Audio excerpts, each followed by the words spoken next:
Good evening, everyone. I hope I'm audible and welcome back to our sessions. Right, so without wasting our time, we'll get started. We'll quickly revise what we have covered so far and then we'll continue with the new topics. Right, so what did we discuss in the last session? In the last session, we started understanding list type data types, list category data types, as well as set category data types. Under list category data types, we have understood list and tuple, whereas under set category data types, we understood set and also frozen set. Yes. So we'll start with the list, then tuple. You know, we'll quickly understand, we'll quickly revise set and frozen set, and then we'll start our today's topic. Right. So first of all, what is a list? List is an inbuilt data type of Python which can contain elements of different data types. So you can have an integer, float, complex, boolean, string, you know, you can have a mixture of all the data types, and these elements or the values of a list will be enclosed in square brackets, and all the elements, the values of a list are comma separated. They will be comma separated. And we can have duplicates within a list, right? So list also supports indexing and slicing. And we also understood multiple operations that can be performed on list.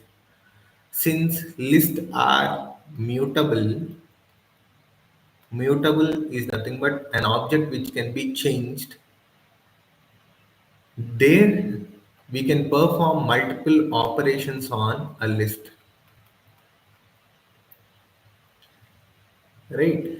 So what are the different operations that we have understood? Append, which is used to add a new element to the existing list. By default, the new element gets added to the last position of the list.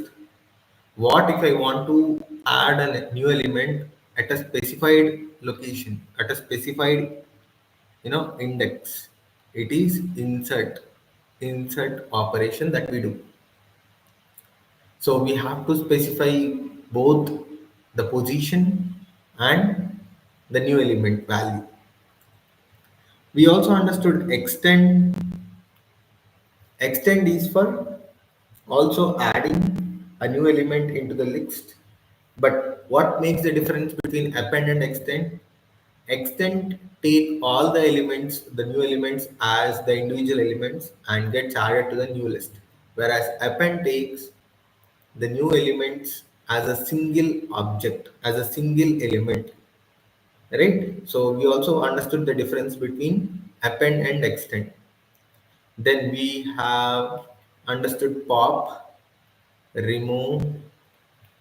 So pop, remove are for removing an existing element from the list.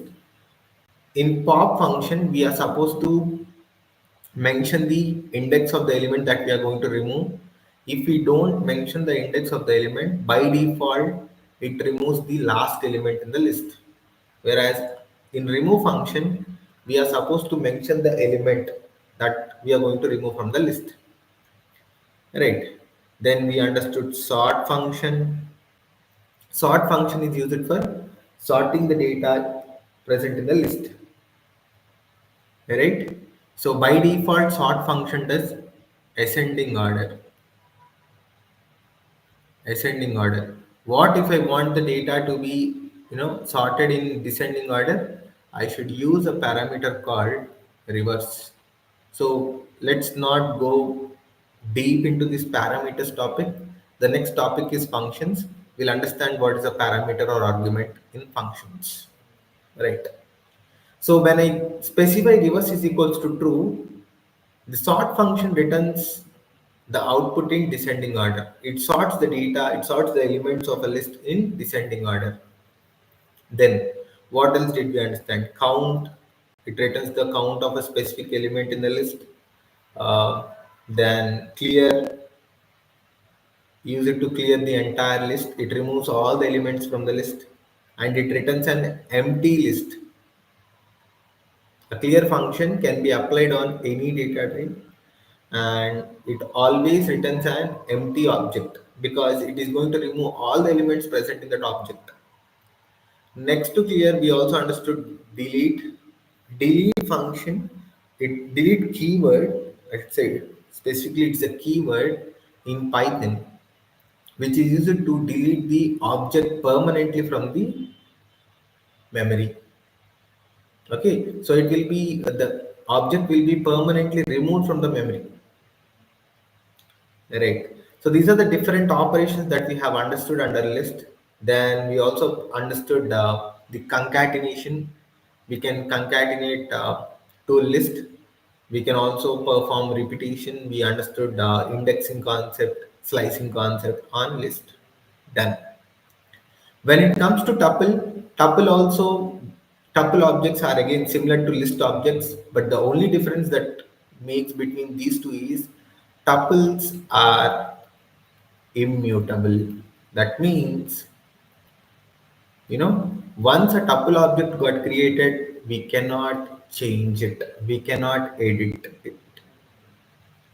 Okay, then the elements or the values of a tuple are enclosed in parentheses and separated by comma.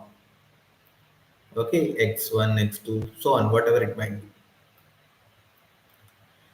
So since the objects are immutable, we cannot perform all these operations. Only basic operations like say,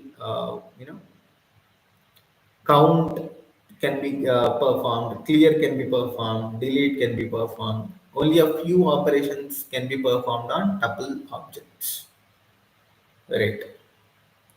Then comes set category data types, in which we understood sets. Right. So sets are again a data type which can hold values of different data types, and you know set object a set object is mutable. That means the values of a set can be changed. That doesn't mean the values that are already present existing in the set cannot be changed, whereas you can add a new object. You can add a new object to the existing set. Why can't we replace, or why can't we change an existing element present in the set? Because sets are unindexed.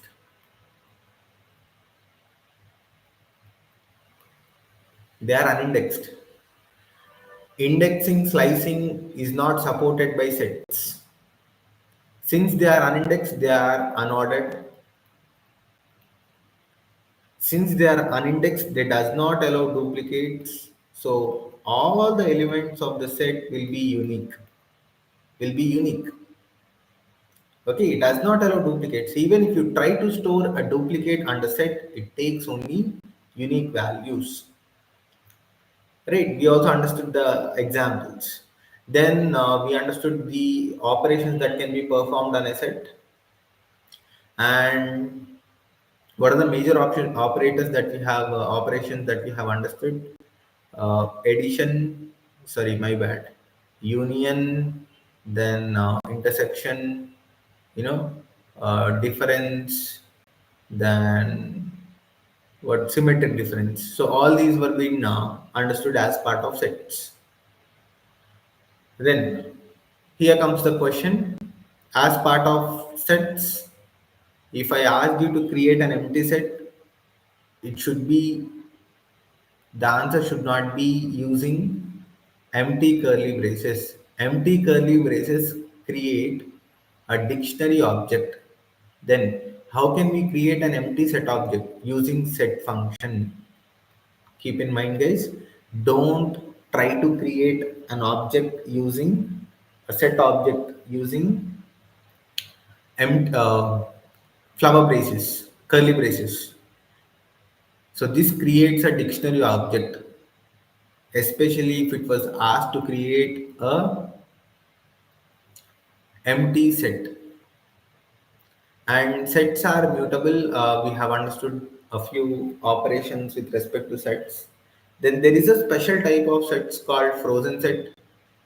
Frozen sets are similar to set, but they only differ under one property, that is, they are immutable. Sets are mutable, right? Whereas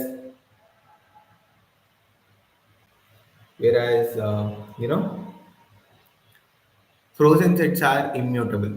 So just make a note of it. And if it was asked to create an empty frozen set object, we have to do it using frozen set function. Okay, so don't try to create an empty frozen set object using curly braces, flower braces.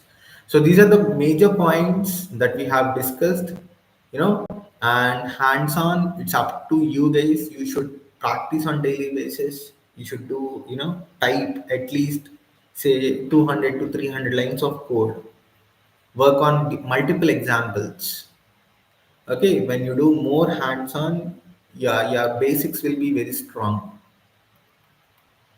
So for any programming language, only the success mantra will be hands-on. Hands-on. Why? I was discussing the same point from day one. You know, it's not a movie. It's not a video that we watch and we if you want to remember for a long time, it doesn't happen. Okay, so until unless if you start doing hands-on, you cannot remember for a long time. So after the class is done, I request all of you to work on multiple examples for each and every topic that we discuss in class in the session. Right. So let us continue with the next topic, that is the last type as part of data types. The last category, it is dict category data types. Right. So as part of dict category data types, we have dictionaries. So dictionaries are also called as mappings.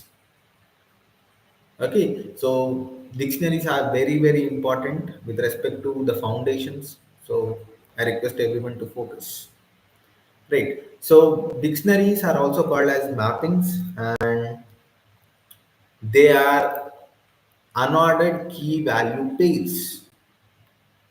What is this key value pair? A dictionary contains key and value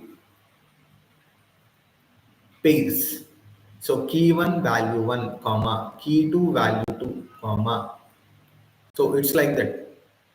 Okay, a dictionary will contain key value pairs, and these key value pairs are unordered. There is no order. Right? And keys that you see here are immutable.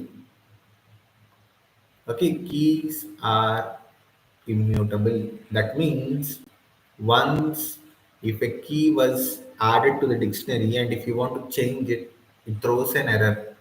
They are immutable. Whereas values are mutable. The values that are present in a dictionary are mutable. Yes.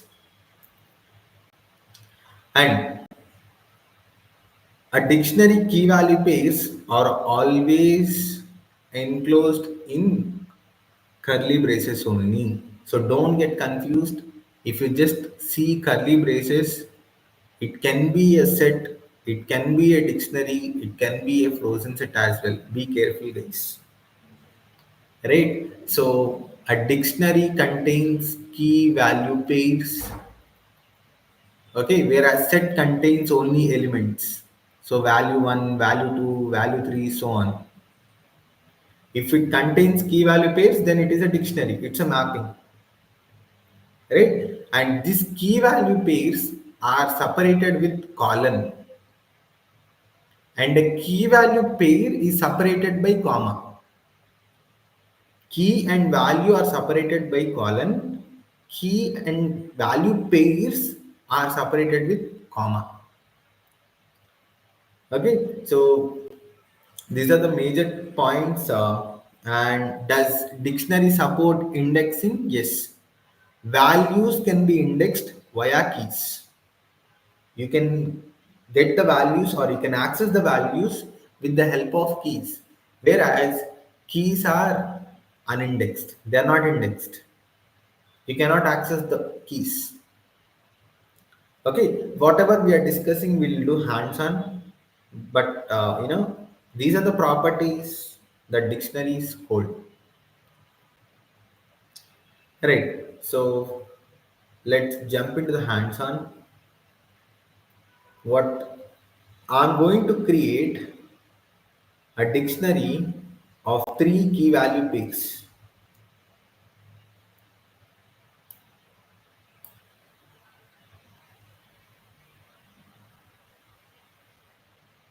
Right.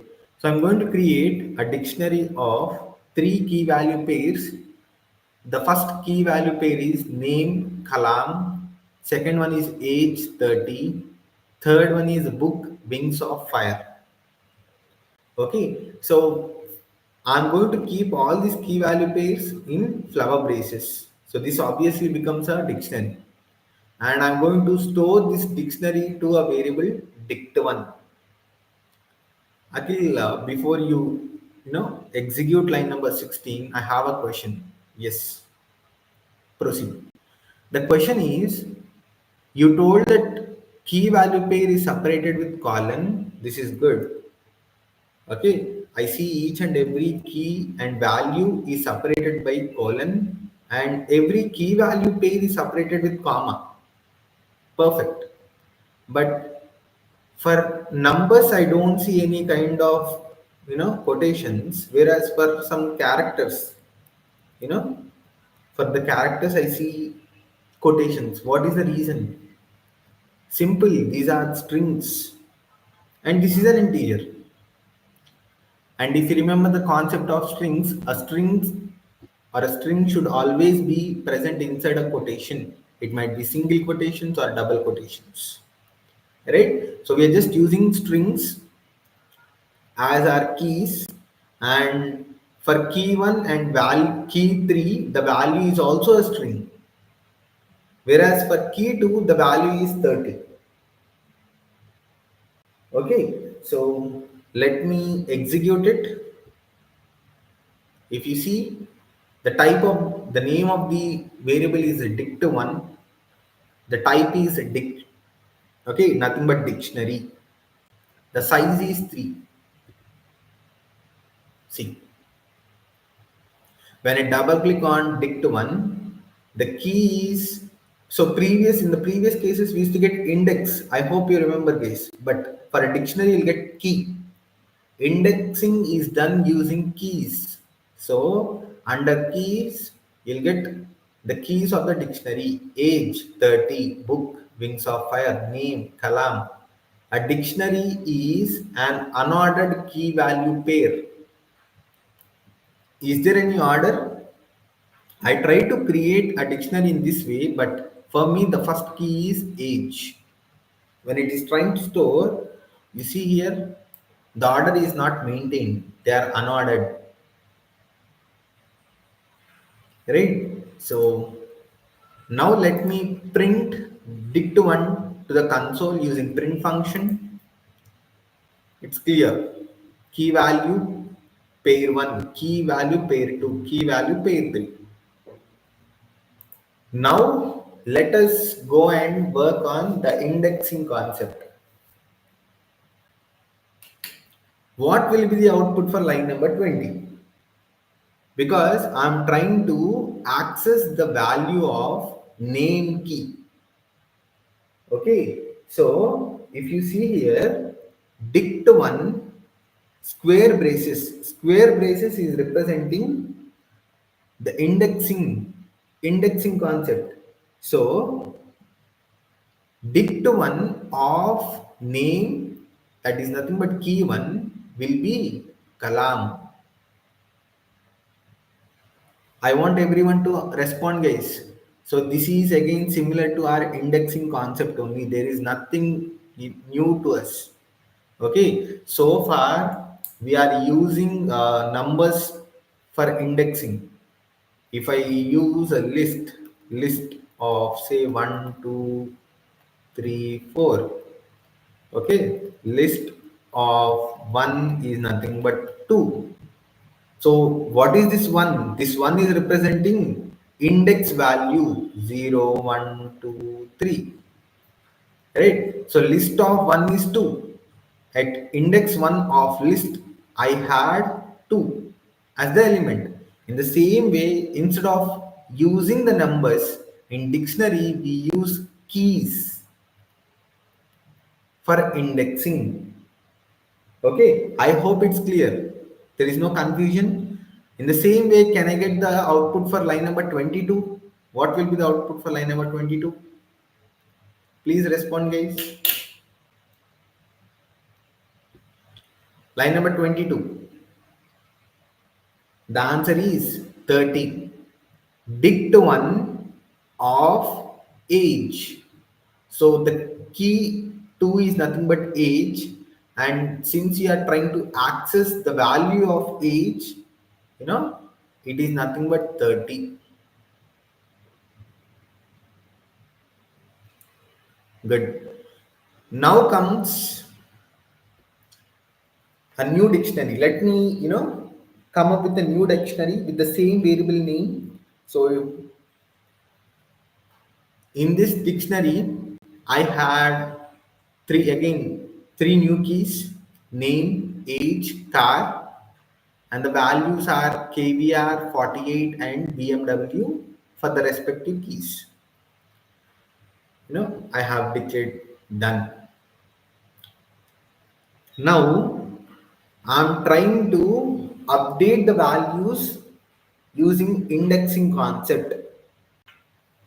So will it throw any error or will it execute? First of all, will line number 29 execute or not? It will execute. The reason is, will it not execute, guys? What are we doing? What are we trying to do? We are trying to update the value for key. See, in my dictionary, I have a key value pair age 48. Okay, I want to update the value for age. Instead of 48, I want to keep it as 9. Will it execute? Yes, it will execute. See,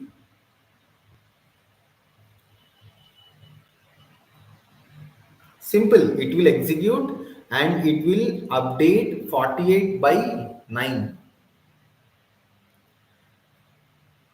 Yeah, since only keys, via keys only we can index, we can access the values only via keys. We cannot use index numbers in dictionaries, in mappings. Now, let me create a new key value pair into the existing dictionary. Is it possible? Yes. In the same way, come up with your new key and the value. Here my key is school and the value is BPS school. So after executing line number 32, it is the size of the dict1 became 4. Yep. What happens after executing line number 35 to the size of dict1? Will it execute? First of all, I'm going to create a new key value pair. Will it execute? Yes, it will execute. It will create a new key value pair where the key is salary and the value is 50,000. Okay, and the size of dict1 will be 5. Dict1 is the variable of the dictionary and the size is 5. Right. Now, tell me the output for line number 36. What will be the output for line number 36? Dict1 of age. It will be 48 or 9. It will be 9. You know, in the dictionary, the value has been updated. Right. What will be the output for line number 38? Dict1 of school. It is DPS school. Okay. What will be the output of line number 40?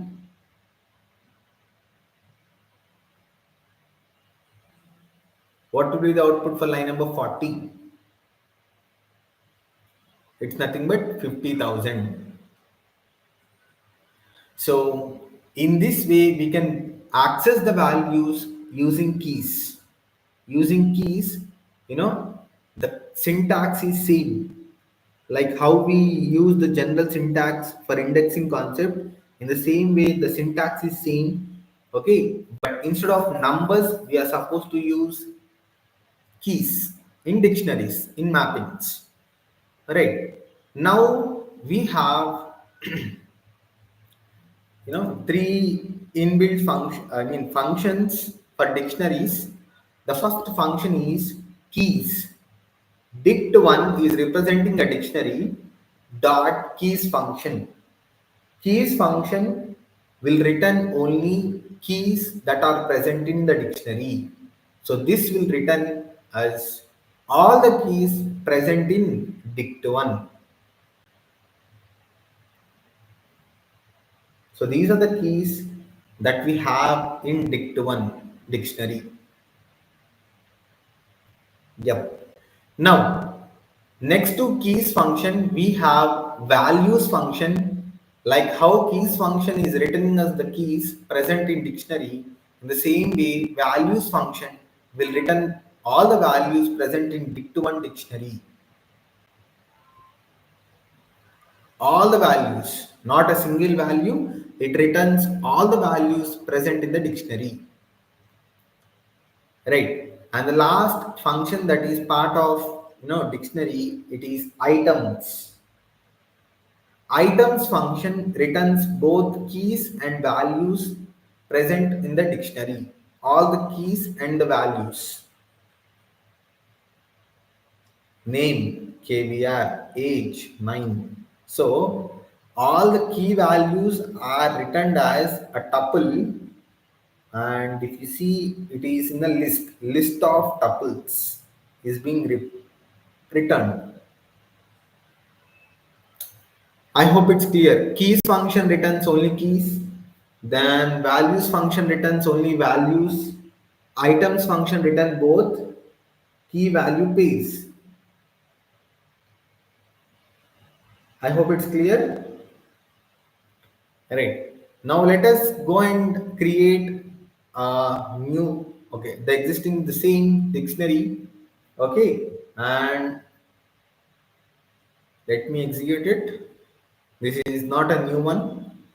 The same dictionary that we have understood so far in the example one. I'm taking the same dictionary. Now let me try using some functions on it. Delete function. What does delete function does?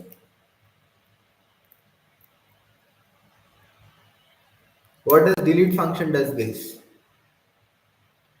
Delete removes or deletes the specified object from the existing dictionary. What are we going to delete? Are we going to remove the entire dictionary?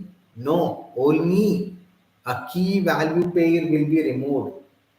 Okay, so what key value pair are we going to remove? It is name and column. It is name column.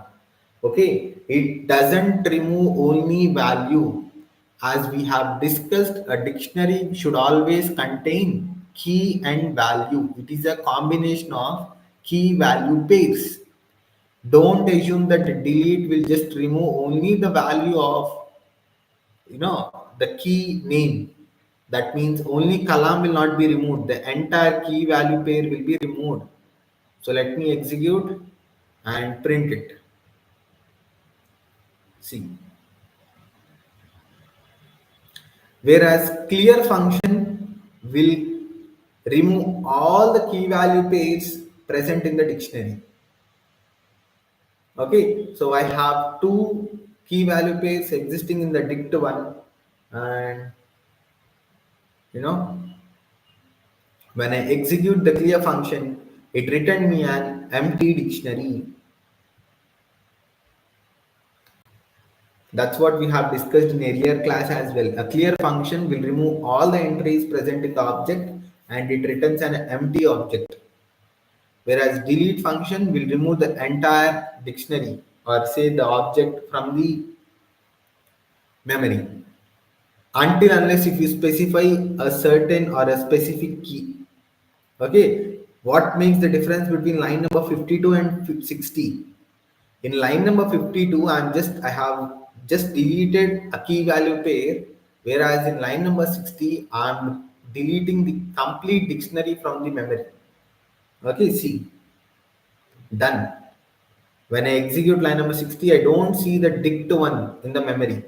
There is no variable in the variable explorer, we don't see any kind of dict1 dictionary.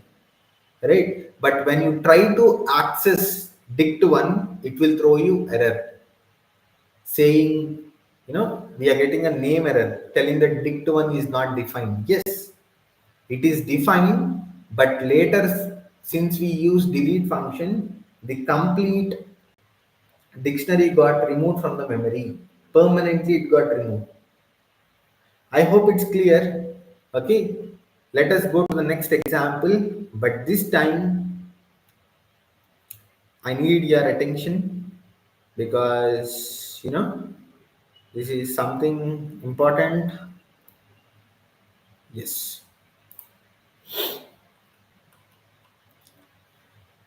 I'm going to create a dictionary in which there are in total three key value pairs. Okay, so what are the keys that we have? Key 1, K1, K2, and K3. What are the values that we have for these three keys? The first value is 123. The second value is list of integers. It is 8, 9, 10. Okay, what is the value for key 3? Nothing but K3. It is a dictionary. So these type of dictionaries are called nested dictionaries. Dictionary inside a dictionary. Right? Then if I take or if I consider only the value of K3, what is the key that we have in this dictionary? Inside underscore key is the key. Okay, and the value that we have for inside key is 100. So let me execute line number 65. Done. Okay, so dictionary of size 3 and these are the key value pairs. K1, K2, K3 are the keys and the values are 123 list and it's a dictionary. Again, if you want to go till the root, double click, you'll get the values. So I hope you understood my point. It's very clear. Spider is you know, very crucial for beginners with respect to the understanding point. If you want to understand well, okay. So this kind of features are not present in any other IDEs. Only Spider gives you such kind of UI, coming up with multiple features. Right. So if you are a fresher or if you're a beginner, if you're learning or if you're new to Python, start using Spider. Okay. Right. So let us print D to the console. Done. Then D of K1. What does D of K1 will return us?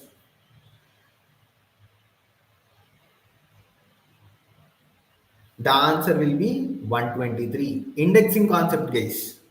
Okay, in order to access the value of k1, I'm going to use the key k1. Then what will be the output for line number 71? D of k2. Will it be 8, 9, 10, or what will be the output? You should be very clear. It will be list of 8, 9, 10. The entire value will be given as it is. Okay, list of integers.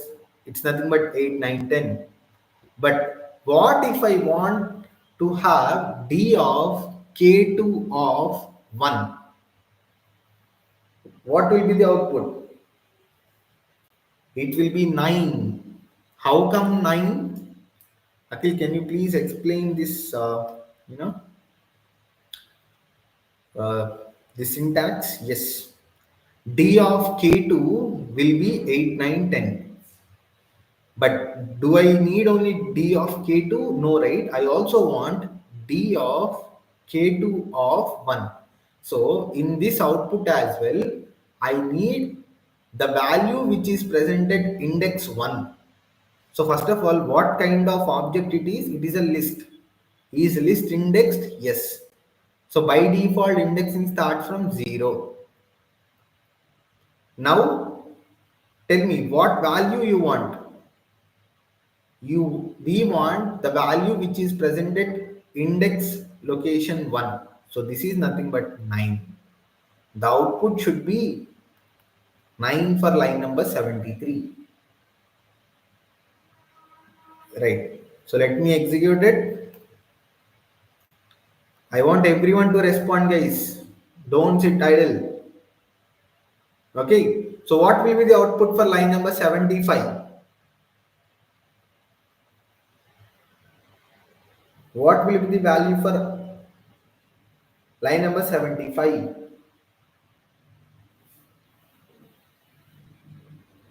The output will be inside underscore key colon 100. The dictionary will be given as is. This dictionary that we have will be given as is. Why? Because the value for K3 is this entire dictionary. Don't assume that 100 will be given. Okay, so be careful.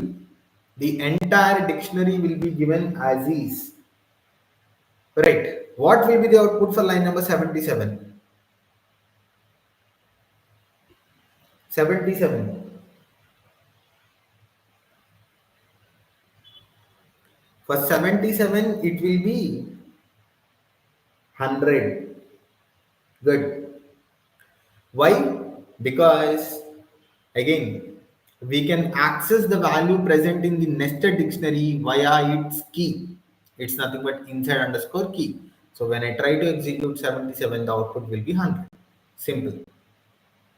So as we discussed, Python is very easy. And if you remember the syntaxes, you can play with the Python script. Okay, right. So excuse me. So this marks the end of data types present in Python.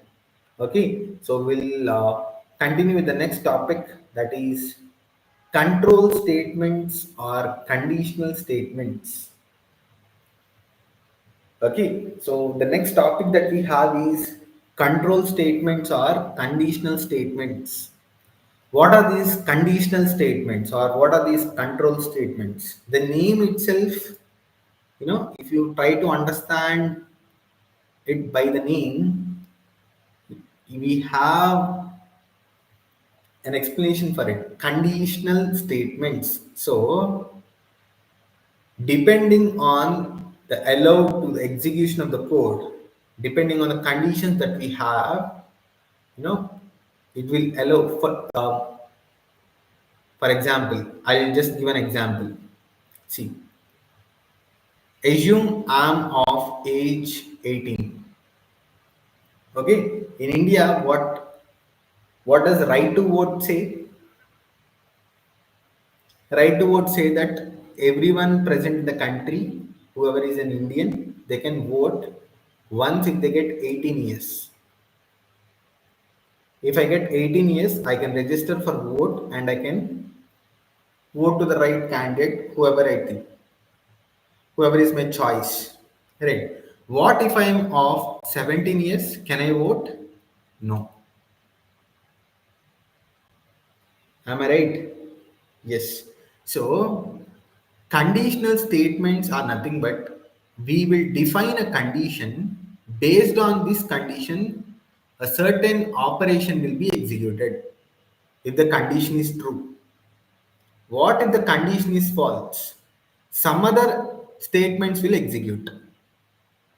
Right. So, depending on the number of statements that we have to pick the right type of conditional statements. These conditional statements are of generally four types: if statement, if else statements, then else, and finally nested. So, if statement we use when we have only one condition, just one condition. Then, if the condition is satisfied, it executes the lines of code that are present under this block, if block, and it does nothing if the condition is false. In the same way, if I have two conditions, then I can go with if else control statement. If the condition under if statement holds true, the if block will be executed. If the condition under if block is false, it goes to else block and executes else block statements.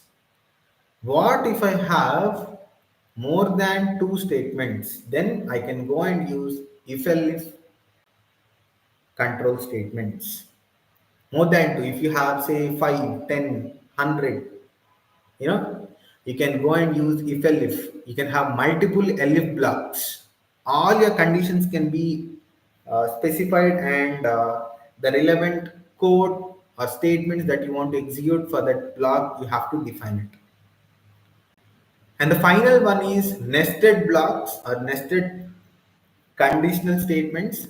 So nested is representing one under the other, right? So if you have if condition again under a if block, then it becomes a nested control statement, like nested nested list inside a list. Okay, nested dictionary inside a dictionary. In the same way, nested control statements or nested conditional statements, an if statement inside an if statement, or inside an if statement you can also have if else statement. So depending on the use or depending upon your requirement, we can use the right conditional statement. So for all the four types, we'll be understanding the syntaxes, and we'll also come up with some examples, right? So as part of control statements or conditional statements, we have a new topic called indentation coming into the picture. Indentation, that is referring to the space, okay, at the beginning of the line. We have to follow the rule of indentation as part of control statements or conditional statements. So first of all, what is indentation? Before we understand what is indentation, here we have the syntax for if condition. Okay, so the first type of conditional statement, if statement. So what is the syntax? The syntax is if keyword followed by the condition. Specify the condition clearly, then colon. Colon is mandatory. Okay, so once if you use colon and click on enter, by default, the cursor does not start from the starting position of the line. It leaves by default four spaces. This spaces is referring to indentation. Okay, and We'll use the concept of indentation in control statements, functions, loops, uh, even in other concepts as well. But these are the basic topics, and in all these topics, we'll be using the concept of indentation. And by default, this will be of four spaces. Actually, is that mandatory that we have to maintain four spaces every time? No.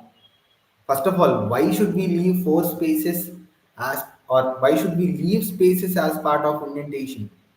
Because it clearly tells to the PVM, Python virtual machine, that the lines of code, okay, line number 97 is part of the if block. Okay, only if this space was mentioned clearly, then PVM understands that line number 97 is part of line number 96. That is nothing but if block. What if I start this from line number 9, starting of the line?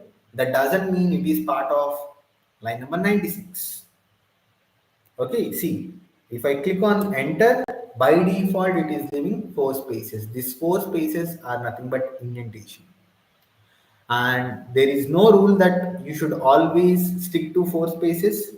You can also come with three, two, one. You can at least have one. You should at least have one space so that the lines of code next to that block will be part of the same block. Okay, and make sure that all the lines of code will follow the same number of spaces. That again, this is important. It's not that you maintain one space for one line and again increasing the number of spaces for the next lines. It will throw you error, guys. So be careful with respect to the concept of indentation. By default, it will be four spaces or two tab spaces. Correct. So let me take a small if conditional statement, and if you understand this, the control statements will be very easy. You know, just pay attention. Right. X is equals to 10. I'm defining the variable x and I'm storing a value of 10. What type of value is 10? What will be the data type for 10? Please use chat. X is equals to 10 is holding a value of integer. Right. Now let me come up with an if statement, if conditional statement. So what does the syntax tell? Syntax says if keyword followed by condition. What is my condition here? X greater than 5. If x greater than 5 colon, okay, print x is greater than 5 is my block of code to be executed. Okay, when it will execute, or when does 103 execute is when this condition holds true, only then it starts going inside of the block. Okay, only then it goes inside of the block and it executes the lines of code. Is the condition true? Is 10 greater than 5? Yes, it is true. So, what will be the output? The output will be x is greater than 5. But when you are trying to execute all, no, the entire block to be selected, it's not a single line, right? So the entire if statement, if conditional statement to be executed together. See, x is greater than 5. So there is nothing complicated, guys. See, if this condition is holding true, then it enters the block and whatever the lines of code that we have inside the block will be executed. So how many lines of code do I have as part of if statement or if block? Is only one, that is 103. Don't assume line number 105 is also part of 103. It is not following the rules of indentation. Okay, so line number 105 is not part of if statement that is present in line number 102. Okay, right. Now let us go with the next example. Temp is equals to 30. Defining one more variable and I'm storing an integer. The value is 30. And I have kept my condition. If temp greater than 35 colon, this is my syntax. The moment you click on enter, it starts at the fifth position. It by default leaves 4 spaces. Then you can type your lines of code. Okay, so what is my line of code says? Print it's a warm day. Is my lines of code or block of code says. But is the condition holding true? Temp greater than 35. Is 30 greater than 35? Please respond.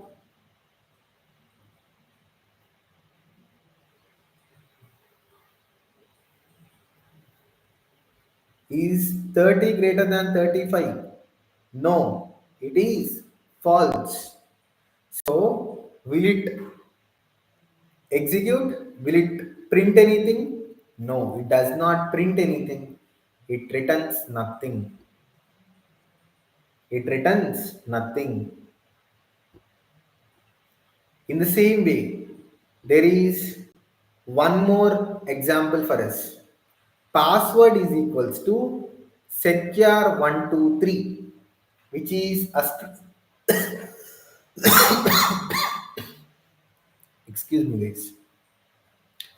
Password is equals to secure123. Okay, so this is a string and I'm storing a string in password. Okay, which is type str and the size is 9. And here is my condition. If length of password greater than or equal to 8, then print password meets the length requirement. Is the condition holding true?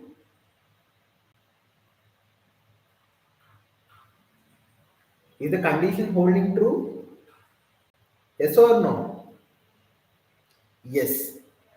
My length of the password is 9. 9 is greater than 8 and this is true.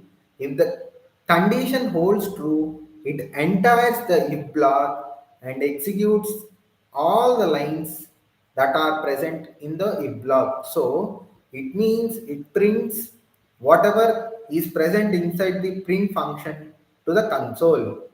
Password meets the length requirement.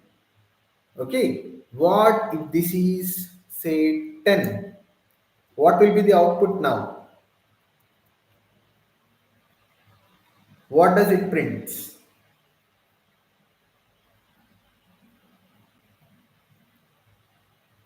Come on guys, what does it print now? It prints nothing. Why? Because my password length is 9 and the condition says length of password should be greater than or equals to 10, but 9 is not greater than or equals to 10. So when I try to execute the if block, it returns nothing. Okay, right. Now let us jump into the next type of statements, that is if-else statement.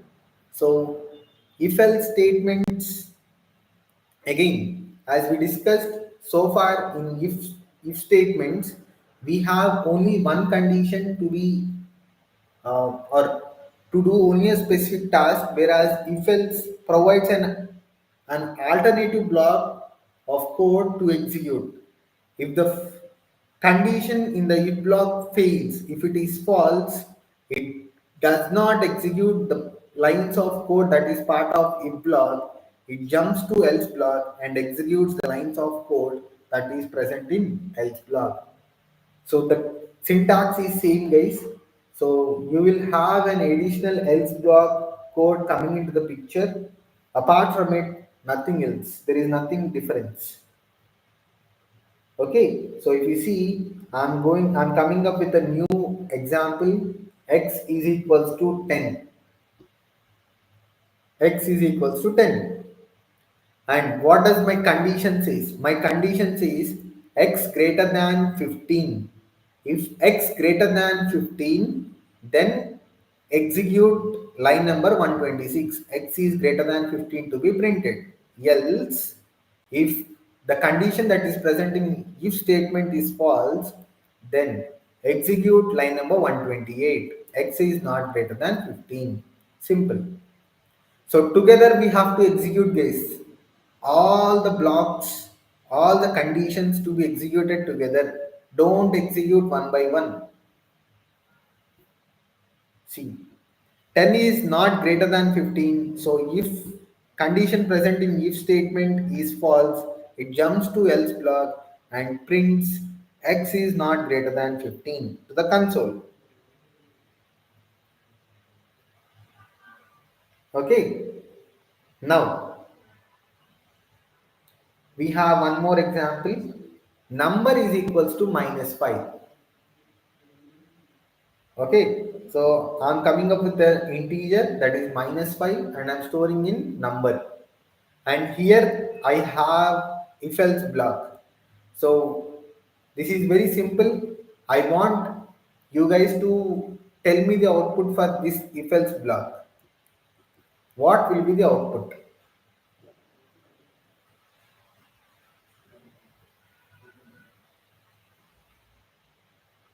What will be the output for line number 131 till 134? It will be a negative number. Good. Not positive number, it will be a negative number. Why? Number that is nothing but -y. Is it greater than or equals to 0? No. False. Right? So since the condition is false, it jumps into the else part and it executes the conditions or the statements present in else block. Now I'm coming up with a string. Username is equals to admin. Okay, tell me the output for line number 137 till 140. What will be the output for this if else block? It will be access granted or access denied.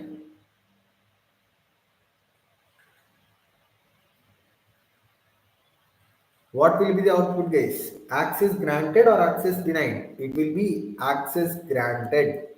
Good. Because the admin, user admin is, username is having admin which is matching to the admin, and since the condition is true, it prints access granted. Good. Simple. What if I have multiple conditions coming into the picture? Say more than two. Okay.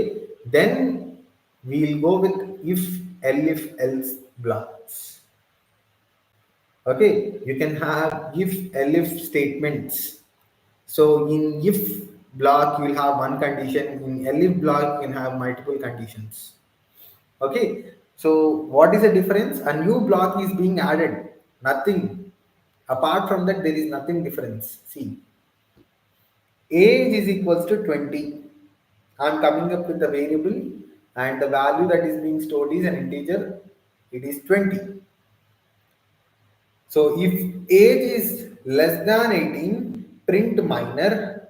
If age is equals to 18, print just turned adult, else print adult. So what will be the output? This condition is false, so it does not enter line number 157. This condition is also false, it does not enter the next line.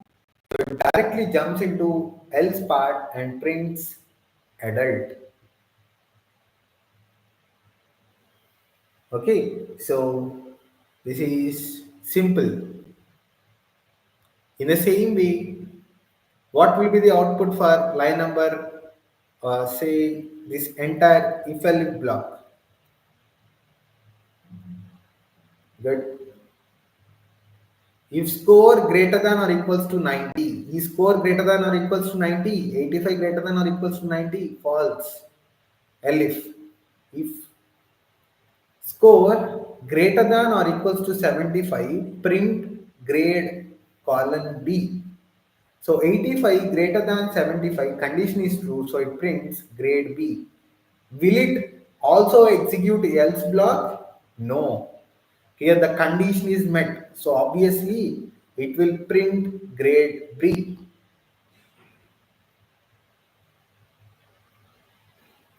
Simple guys. Okay. Then comes the next question. Salary is equals to 40,000, 4,000. So tell me what will be the output of this if elif block? If salary greater than 5,000, print eligible for premium benefits. If it lies between 3,000 to 5,000, then eligible for standard benefits will be the output. Else, basic benefits only will be printed. So obviously it is satisfying elif block condition where 3,000, 4,000 lies between 3,000 and 5,000, and it prints eligible for standard benefits. Yes, good. So I hope it's clear. Even we can construct such kind of conditional statements depending upon the requirement. Whatever the requirement that we have, depending on the number of conditions upon the requirement, we have to create such conditional statements or control statements. And these conditional statements and control statements are very easy. Once if you understand the concept, we can create n number of control statements upon our requirement. Now comes the last type of conditional statements, that is nested if statement, where we can have if block inside an if block, or if else block inside an if block, or under an else block I can have an if block, elif block I can have an if block, depends. And here is the syntax. See, under an if block I had one more if condition. Under one if condition I had next if condition. Okay, so only if the condition is true, then it executes or starts executing the statements that are part of first if block. If the condition is false here, it does not execute all the lines from 184 till 188. It directly skips all the lines and jumps into line number 189. So the same concept is same, right? So let me come up with a small example. X is equals to 10 is a value that I am storing in X. If X greater than 5, if 10 greater than 5, if it is true, only then it goes to the next nested if statement. If it is false, it does not enter into the block of, into the next line, that is 196. 10 greater than 5, yes, true. So it enters into the if block. What do I have? I had one more if block in the first if block. What is the condition saying? It says x percentage 2 is equals to 0. What does this mean, guys? What is percentage referring to? Which operator it is? Percentage.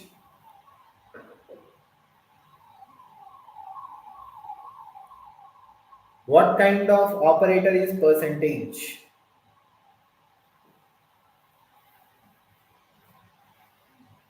Modulus operator. What does modulus operator returns? Arithmetic, but under in arithmetic operator again it is modulus operator, right? So what does modulus operator returns? I want everyone to respond. What does modulus operator returns? Modulus operator returns reminder.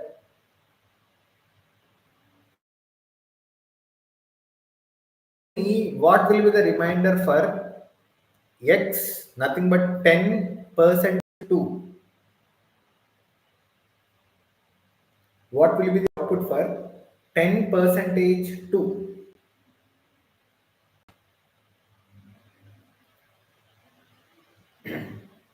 It will be 0. Okay, so 2 5s are 10, the coefficient will be 5 and the remainder will be 0. So 0 is equals to 0 and it will print x is even and greater than 5. It is simple guys, if you concentrate it is very simple. See, this is an example of nested statements, nested control statements.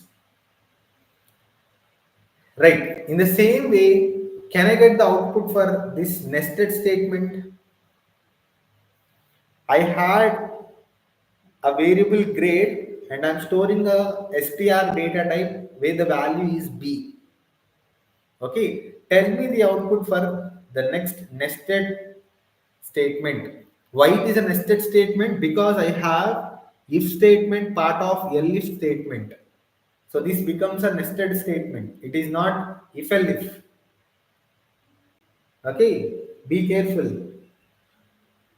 Focus. What will be the output for line number for this if-elif statement? Nested if-elif statement. The output will be good job. Why? Because grade is equals to B and in the first if statement, the condition is not holding true. So it goes to elif statement. B is equals to B. The condition is met. It goes inside the elif block. And if you see the condition is if true. So the condition itself it is telling it is true. Okay. Print good job. So the output will be good job. Simple guys. Right. Now, can I get the output for the next nested statement where I have two variables, income 40,000, age is 30. What will be the output for the next nested if statement?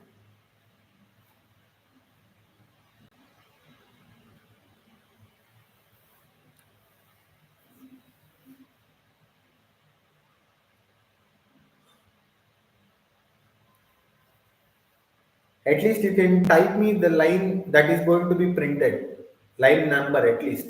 If you feel that the entire line, if you don't want to type, you can type the line number that you want to that gets printed. The output will be eligible for the Young Achievers program. Yes. Why? Income is 40,000 greater than 30,000. This is true. It goes inside the first if statement. And in the next if statement, I have a condition saying that if age less than 40, nothing but if 30 less than 40, again the condition is holding true. So this becomes print eligible for the Young Achievers program. The output will be eligible for the Young Achievers program.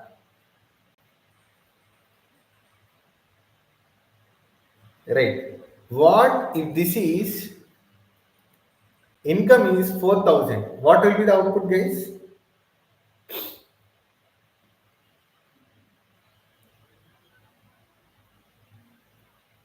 What will be the output if the income is 4,000? Which line gets printed?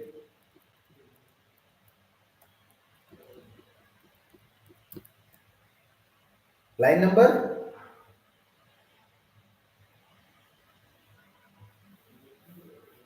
216. Simple. No, 216. See, 4,000 is 4,000 greater than 30,000. No, right? So the condition is met false here. Immediately it skips all the next lines of code. Okay, whatever the lines of code that are part of if block will be skipped and it directly jumps to the else block and it executes the block of else. Don't get confused, guys. Now this is a complicated, I don't say complicated. If you understand it, I had a big if else nested if condition for you. See, so this is something big. Income is 50,000, age is 45, credit score is 700, employment status is full time. So tell me what will be the output for this nested if block.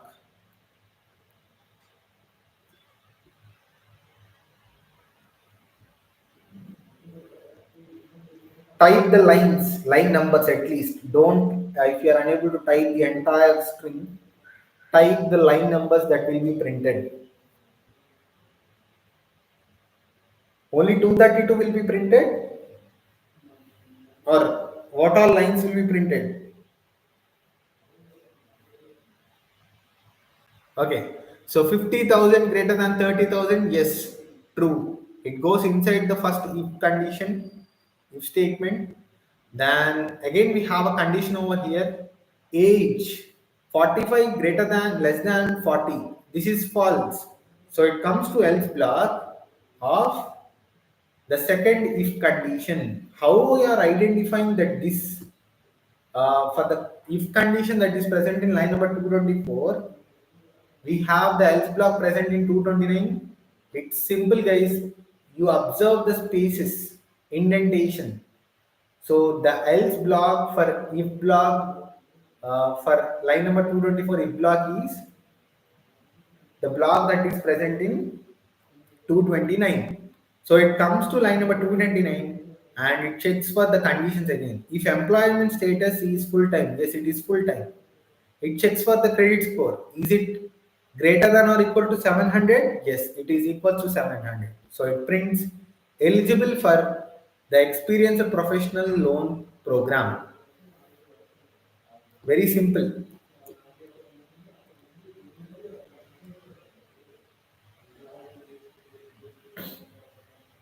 I hope you understood.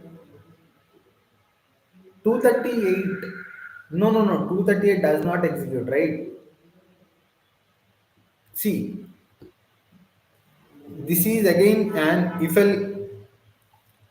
if-elif block, and out of this if-elif block, if you see, this if statement itself is satisfying. So that is the reason it went inside of it.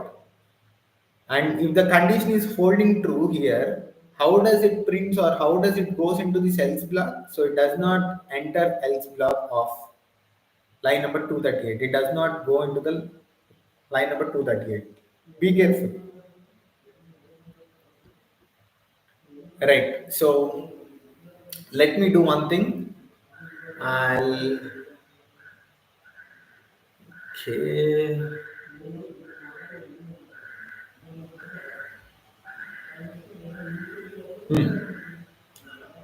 Let me do one thing.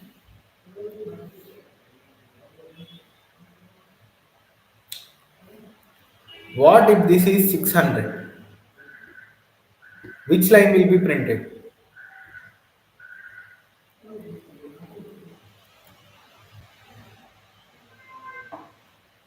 What will be the output if the credit score was reduced to 600?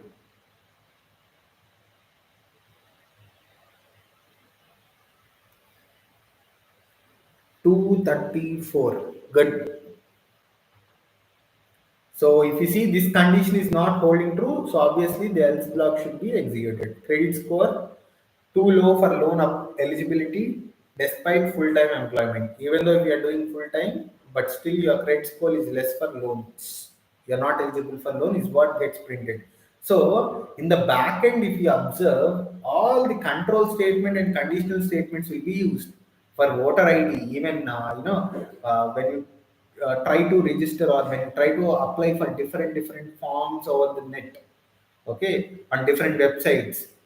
So in the backend, they'll keep in the main code, they'll use these control statements and depending on the condition, it will try to accept the inputs.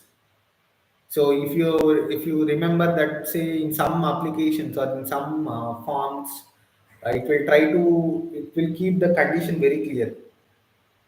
Set a password of at least 8 characters.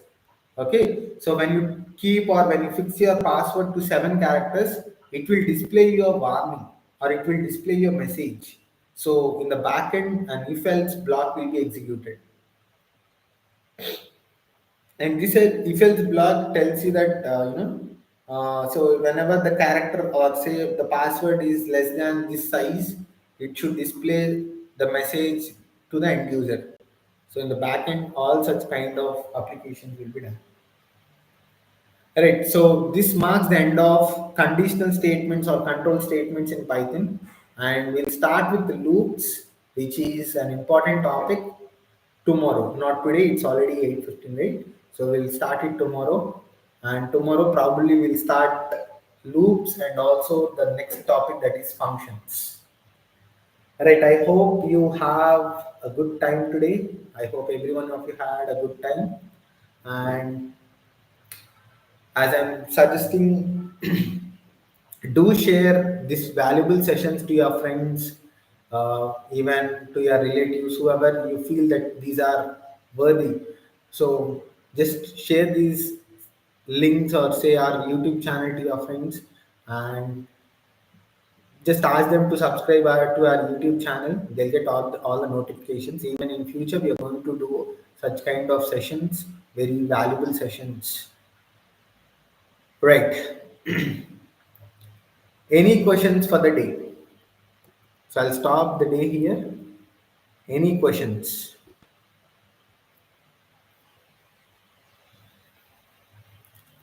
It's very easy, right? So I hope no questions. So if no questions, we'll wind up the day here.